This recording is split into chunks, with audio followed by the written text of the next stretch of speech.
Hey guys, it's me. I'm finally getting started on my playlist called My Experience with Blank. Today's episode is my experience with Turner syndrome. Turner syndrome is a genetic defect that affects approximately 1 out of every 10,000 girls. It is when one or part of one of the X chromosomes that determines gender is either missing, damaged, or partly missing and partly damaged. Each case is different and has a different degree of severity. My case is very mild. I'm only missing little bits and pieces of the second one. My case is called mosaic Turner's. And so thankfully I don't have it severely enough that I present with any of the external physical indications.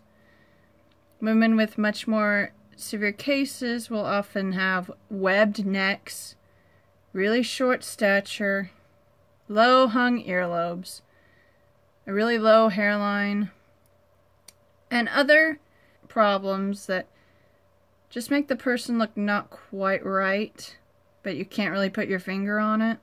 I don't have any of the external indicators, but I do have the internal issues that come with it.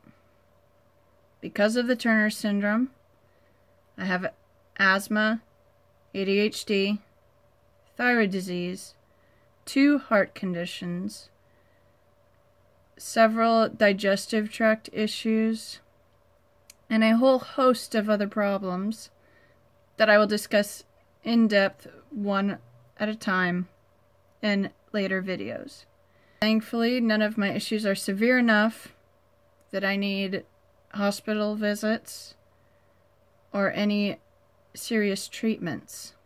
I just need multiple medications and a gluten-free diet.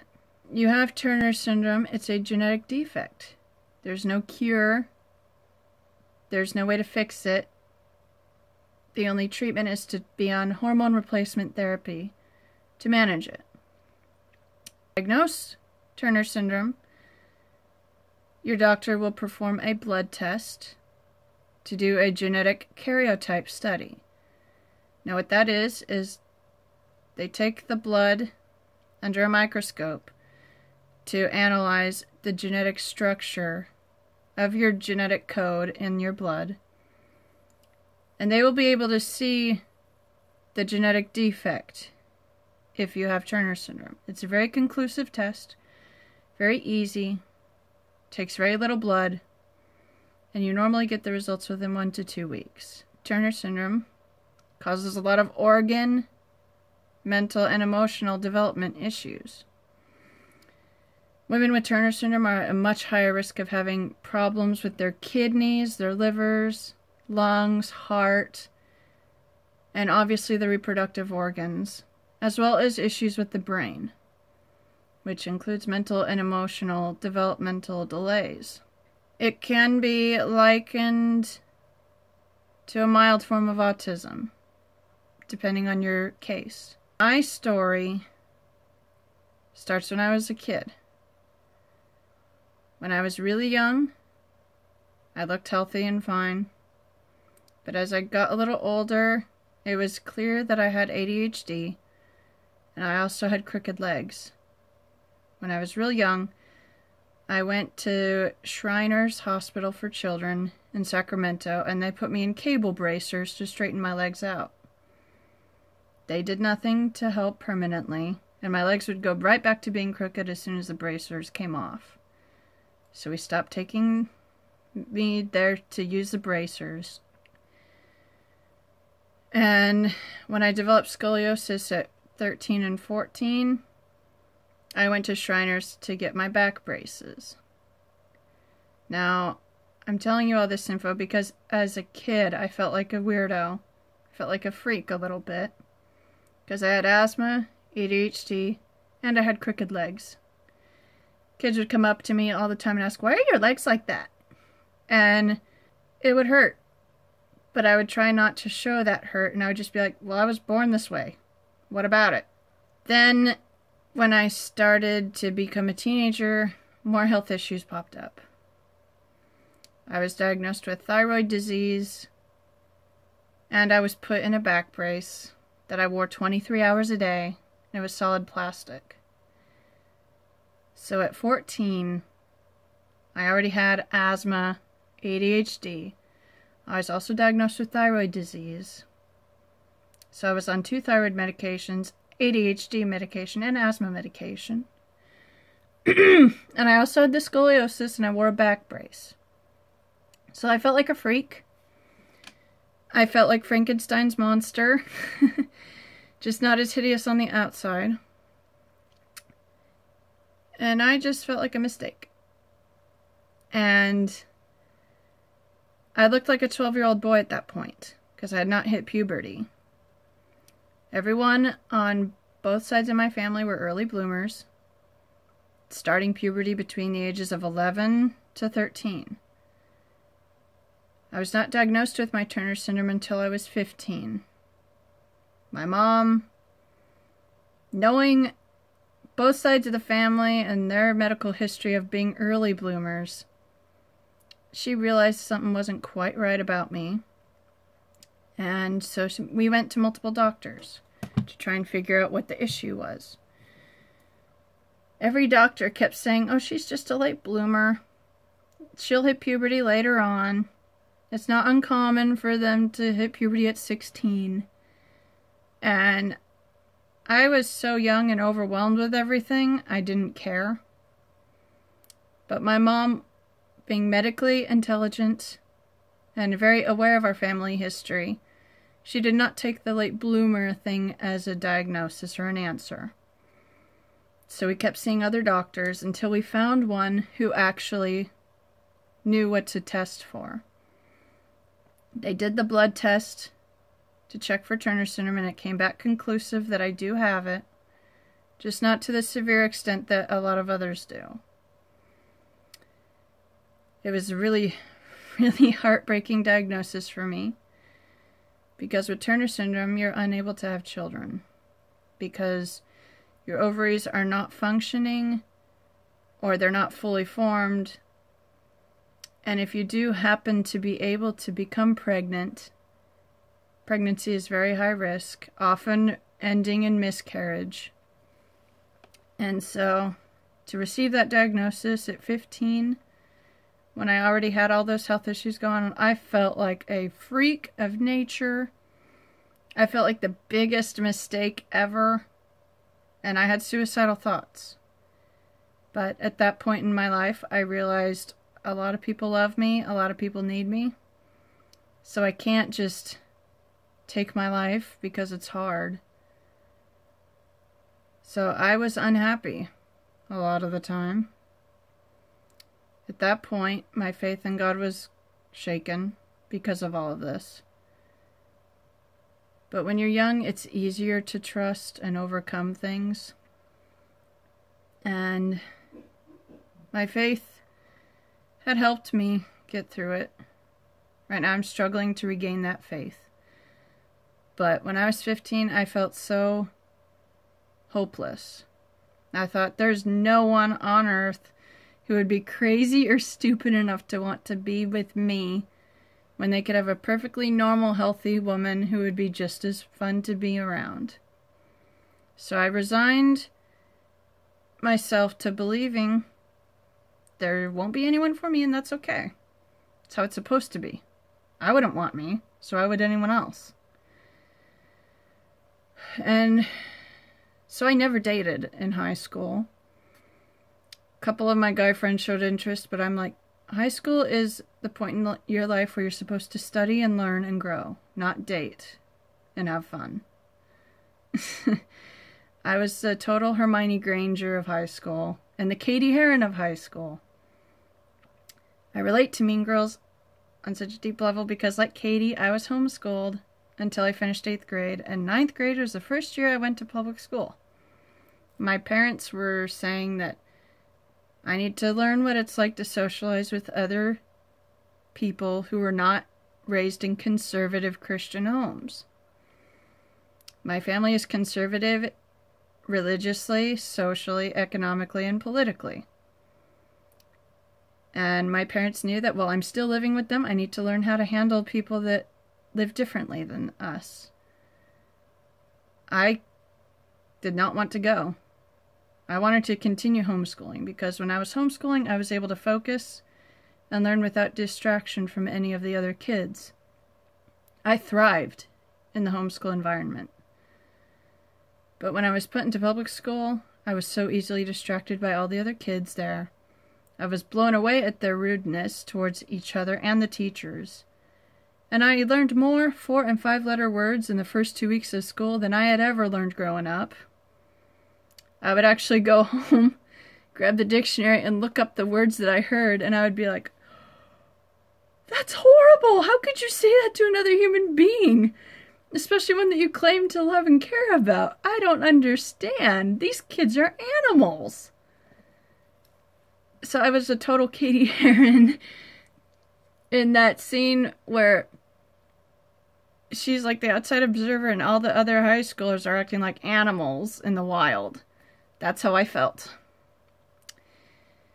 But after a while, I adjusted. I got used to it. And it was okay. And over the years, I had struggled with maintaining a proper cycle with my Turner syndrome. Before I started the hormone therapy, I did not have periods. I had no external indication that I was a woman except for my face. That was it. And years of trying to figure out the right dosage of the right medication went by, and I was still having difficulty regulating my cycle. I would bleed at random intervals, and if I missed so much as one dose of one medication, I would start bleeding again. Not heavy enough to warrant fear, but just enough to realize my body is not responding.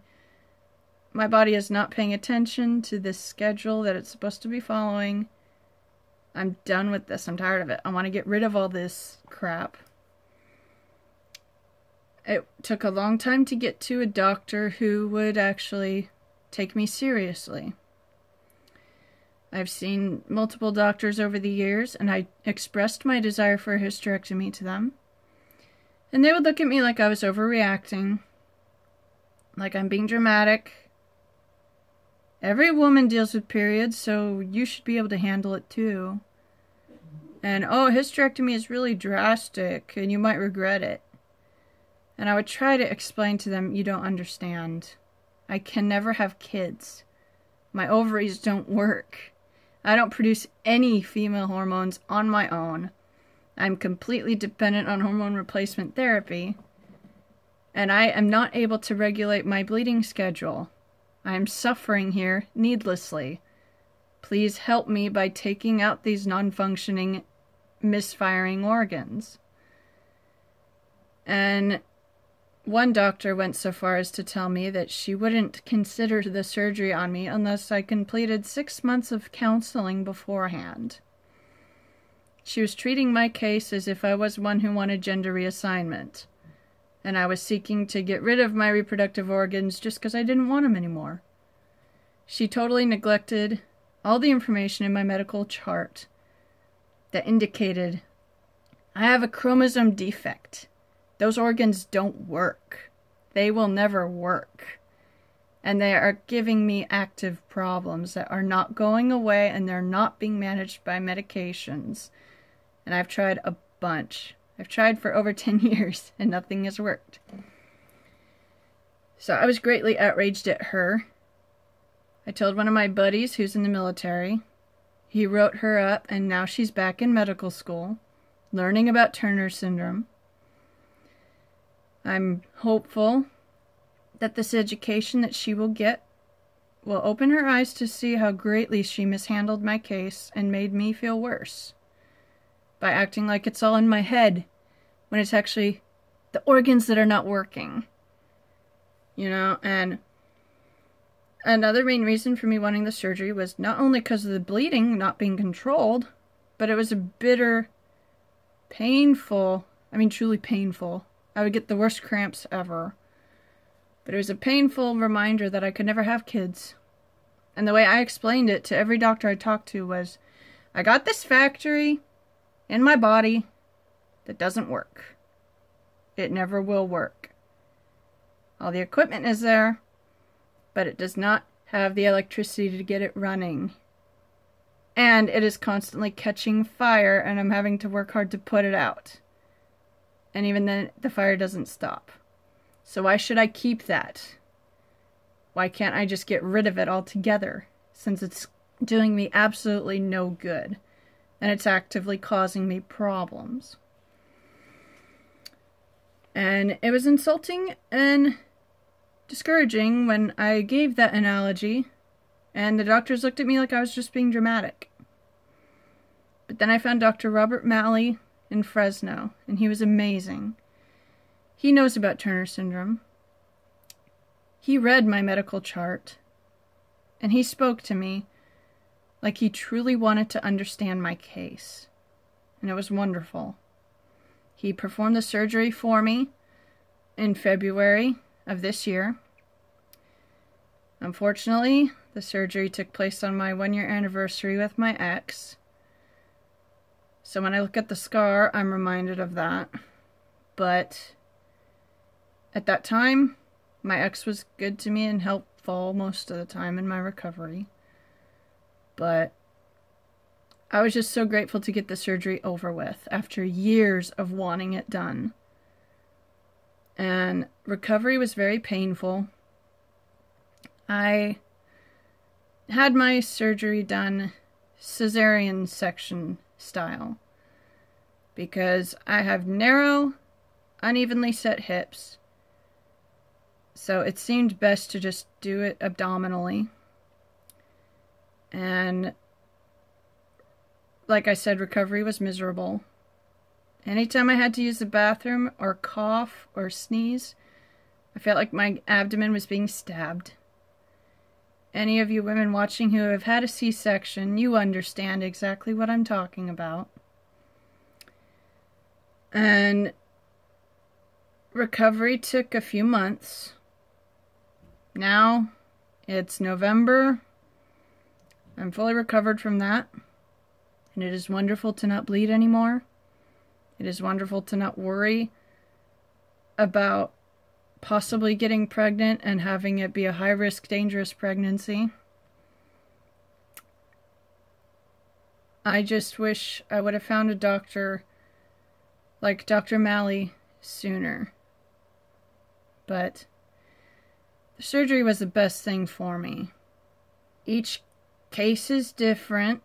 Some women are better off with the hysterectomy when they have Turner syndrome, and others are fine with keeping the organs. For me, it was better to get rid of them. Another aspect of Turner syndrome is the emotional, mental, developmental delays. I feel more than the average person. Things that would affect a normal person at this level affect me at this level. And the people who are affected at this level don't understand why. And they write me off as being dramatic or way too sensitive, which hurts and it's insulting.